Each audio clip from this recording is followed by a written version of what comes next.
Assalamualaikum warahmatullahi wabarakatuh. Salam sejahtera buat kita semua. Shalom, Om Swastiastu, Namo Buddhaya, salam kebajikan, salam presisi. Salam presisi. Kita sekarang bincang-bincang tentang Pusat Studi Kepolisian. Ini bersama Prof. Melita Sembiring, ada Pak Beni dan Pak Teguh sebagai Kasatgas Pusat Studi Kepolisian. Kita sedang mencoba melakukan suatu usaha bagaimana mengembangkan ilmu kepolisian yang salah satunya bermitra dengan sekolah-sekolah tinggi atau pendidikan-pendidikan tinggi yang ada di Indonesia maupun di luar negeri, konteksnya tentang studi kepolisian. Karena ilmu kepolisian merupakan ilmu antar bidang yang mempelajari tentang masalah sosial, khususnya yang berkaitan dengan keteraturan sosial, kaitan dengan masalah hukum, penegakan hukum, dan juga keadilan. Karena polisi selain penegak hukum, juga penegak keadilan. Mempelajari juga tentang masalah sosial, khususnya keteraturan sosial ini sangat kompleks. Tentu ini akan berkaitan dengan birokrasi, dengan manajemen, dengan kepemerintahan, dengan banyak hal. Dan ilmu kepolisian juga mempelajari tentang kejahatan, baik yang konvensional, kontemporer, bahkan yang futuristik, yang unpredictable atau yang uncertainty. Ini di era VUCA banyak hal yang harus kita lakukan. Nah, oleh sebab itu salah satu pengembangannya adalah model pemolisian. Bagaimana polisi bisa berbasis fungsi, berbasis wilayah ataupun berbasis stakeholder.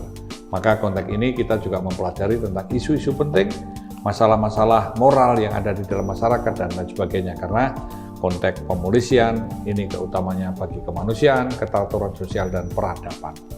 Nah, maka pada sore hari ini kita bincang-bincang dengan Prof. Melita. Prof, tadi kita sebelum podcast kita bincang-bincang ya tentang bagaimana pengembangan manajemen. Karena di USU khususnya ada kaitan dengan manajerial atau manajemen yang dikembangkan pada konteks-konteks tertentu atau hal-hal yang mungkin kekinian. Silakan Prof, bisa dijelaskan apa yang bisa dilakukan konteks kaitan nanti manajemen dengan Pusat Studi Kepolisian. Terima kasih Prof. Mungkin saya memperkenalkan diri terlebih dahulu. Saya Profesor Melita, dosen dari Universitas Sumatera Utara. Saat ini saya menjadi Ketua Program Studi Magister Manajemen Universitas Sumatera Utara. Background saya sebenarnya adalah guru besar di bidang teknik industri, Prof. Jadi, satu minggu yang lalu Universitas Sumatera Utara diminta untuk melaksanakan MOU dengan Poldasu dalam rangka dua kegiatan. Yang pertama adalah membuka program studi ilmu kepolisian dan kajian ilmu kepolisian. Kemudian ketika kita berdiskusi karena program studi Magister Manajemen saat ini sudah banyak membuka kelas kerjasama, kami dari program studi menyatakan bahwa bagaimana untuk kelas kerjasama kita bisa buka khusus dengan Poldasu, di mana nantinya ketika kita mencoba untuk membangun apa saja yang akan kita diskusikan di dalam perkuliahan yang mungkin berkembang dengan kebutuhan-kebutuhan terhadap penanganan di masyarakat yang berhubungan dengan kepolisian nantinya. Kemudian nanti setelah itu kita akan lanjutkan dengan membuka program studi, karena untuk proses membuka program studi tentu membutuhkan waktu. Nah, jadi kami mungkin ketika membuka program ini tentunya kami akan lebih mengarah kepada materi-materi yang dibutuhkan terkait kajian-kajian kepolisian. Ada kekhasan yang kami sampaikan untuk program studi MM, Prof. Kami membuka satu mata kuliah yang namanya Project Business, di mana di situ khusus kami mengangkat apa yang dibutuhkan oleh dunia industri atau dalam hal ini kerjasama yang berhubungan dengan perusahaan-perusahaan. Yang saat ini kami ada beberapa perusahaan yang melaksanakan kerjasama seperti PT PN, PT Aviasi, Pelindo. Jadi khusus mata kuliah itu kami angkat tematik, Prof. Jadi apa yang dibutuhkan, isu apa yang dibutuhkan oleh perusahaan kami bawakan di dalam kelas, dan menjadi narasumber pertama itu dari perusahaan. Kemudian perusahaan akan menyampaikan isu-isu strategis yang akan dibahas di dalam perkuliahan. Outputnya adalah solusi yang akan kita berikan, tentunya yang berkaitan dengan isu strategis yang disampaikan oleh perusahaan. Nah, yang kami mungkin akan perkuat di situ, tentunya kami akan memberikan ruang kepada praktisi kepolisian atau akademisi yang memang seperti Prof yang cukup banyak punya pengalaman yang akan terlibat di dalam merancang isu tersebut nantinya di dalam perkuliahan. Mungkin seperti itu, Prof. Terima kasih, Prof. Ini kita semua paham bahwa dalam proses pusat studi kepolisian merupakan dialog, karena kita bisa mendialogkan. Karena proses belajar yang sekarang tentu kita bukan sekedar hanya apa, bagaimana, mengapa, tetapi bagaimana kita menjadi siapa. Karena konteks inilah cara berpikir yang sangat penting. Ini Pak Beni. Pak Beni habis selesai mengikuti Rapim Polri, ada arahan dari Pak Wakapolri, mungkin bisa diceritakan apa yang tadi disampaikan. Ya, terima kasih Prof. Saya Brigjen Polri. Jabatan saya itu sehari-hari sebagai Kepala Biro Pengendali Operasi Polri. Selama ini hari ketiga, jadi ini hari tiga hari kami mengikuti kegiatan Rapim Polri. Beberapa hal catatan yang mungkin bisa saya sampaikan terkait dengan apa yang bisa saya tangkap dari 3 hari ini, bahwa di masa-masa yang akan datang yang mungkin kita bisa melihat sekarang bagaimana peran, tugas, tanggung jawab, dan harapan daripada pemerintah kepada Polri itu cukup berat. Karena saat ini kita bisa lihat bahwa tugas-tugas Polri itu ada di semua lini, seperti itu. Seperti contohnya Polri terlibat di dalam proyek pemerintah seperti kebutuhan sekolah Garuda, pendidikan, kemudian makan gizi gratis, kemudian ketahanan pangan, terlibat juga di dalam berkontribusi di dalam kasus-kasus illegal mining, bencana seperti yang sekarang kita saksikan sendiri. Kebetulan posisi saya sebelum dioperasi adalah di perencana. Jadi memang ketika kita di perencana, kita sudah melihat apa yang menjadi tantangan Polri di 20 tahun ke depan pada era tantangan 20 tahun ke depan di tren global. Jadi artinya bahwa challenge untuk Polri pada saat sekarang ini di 5 tahun pertama di Lensera pertama, katanya kita harus memang melakukan penguatan fondasi untuk bisa menjawab tantangan tugas kita di depan. Nah, di dalam pelaksanaannya tentu Polri tidak bisa kami rasa berdiri sendiri. Kita harus membangun kolaborasi dengan mitra-mitra strategis baik dari kementerian maupun terutama juga mungkin dengan kalangan akademis.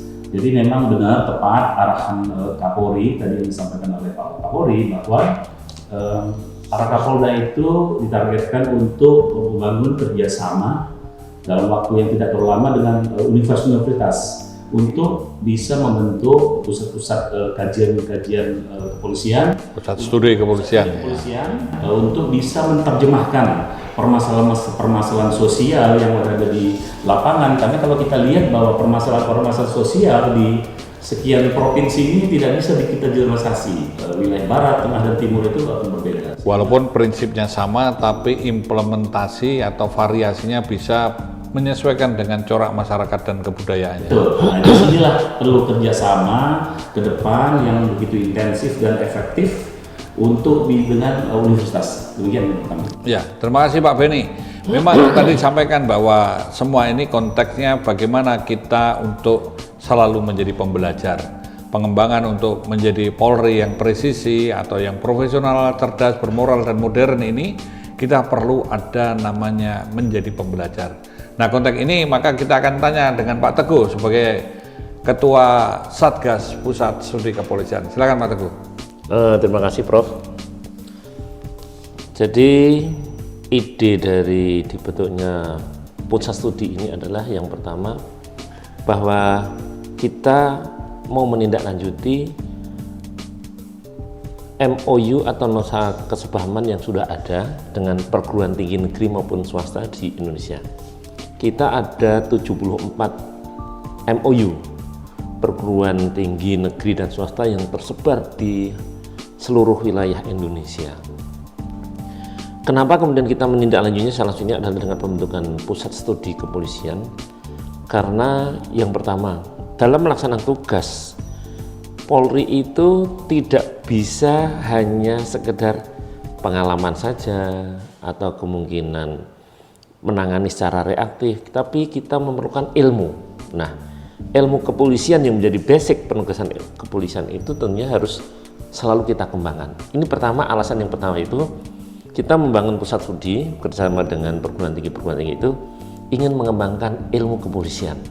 Yang kedua, ingin memperluas khasanah keilmuan yang nanti bisa juga dikembangkan dalam rangka meningkatkan kapasitas sumber daya manusia. Yang ketiga, dengan adanya pusat studi tentu kita akan mendapatkan kajian-kajian, hasil-hasil riset yang tentunya lebih didasari pada keilmuan yang nanti kita akan juga jadikan sebagai untuk mengembangkan, mencari solusi bagaimana seharusnya polisi bertindak. Didasari hal tersebut maka kita membangun kerjasama kita, pusat studi kita dengan beberapa perguruan tinggi tentunya tidak jauh atau tidak lepas dari Tridharma perguruan tinggi, tetapi kita arahkan bahwa pelaksanaannya fokus kepada pusat studi seperti yang dikatakan oleh Prof tadi, bahwa ilmu kepolisian itu ilmu antar bidang yang membicarakan tentang masalah-masalah sosial, pencegahan kejahatan, dan mencari solusinya dan sebagainya untuk mewujudkan keteraturan sosial. Nah, kita membuat pusat studi dengan demikian kita akan mendapatkan masukan dari akademisi melalui riset-risetnya, kemudian memberikan rekomendasi, dan itu bisa digunakan oleh para pimpinan kita untuk merumuskan suatu langkah-langkah yang tentunya tepat dengan permasalahan yang ada. Sama halnya dengan kedokteran, sebelum diberikan obat tentu harus melalui diagnosis terlebih dahulu. Nah, pusat studi kepolisian inilah nanti yang akan mendiagnosis permasalahan sosial yang merupakan tugas polisi untuk mewujudkan keteraturan sosial. Demikian. Ya, terima kasih Pak Teguh. Jadi memang pusat studi kepolisian merupakan suatu bagian penting bagaimana polisi ini bisa semakin meningkat kualitas pelayanannya, yaitu pelayanan bidang keamanan, keselamatan, hukum, administrasi, informasi maupun kemanusiaan yang berstandar prima, yang cepat, tepat, akurat, transparan, akuntabel, informatif, dan mudah diakses. Dan kita semua tahu bahwa keberadaan polisi ini bisa cocok dan diterima keberadaannya, didukung dan menjadi bagian dari masyarakat yang dilayani. Karena mau tidak mau kita harus sama-sama memikirkan bagaimana keamanan dan rasa aman yang nyaman ini sangat penting sesuai dengan apa yang kita kerjakan pada amanat Tribrata dan Catur Praja, yaitu tata tentrem kertara harja, semakin manusiawinya manusia dan terus meningkat kualitas hidupnya. Saya kira demikian. Terima kasih. Saya Iri. Wassalamualaikum warahmatullahi wabarakatuh. Shalom. Om Santi Santi Om. Salam presisi. Salam presisi.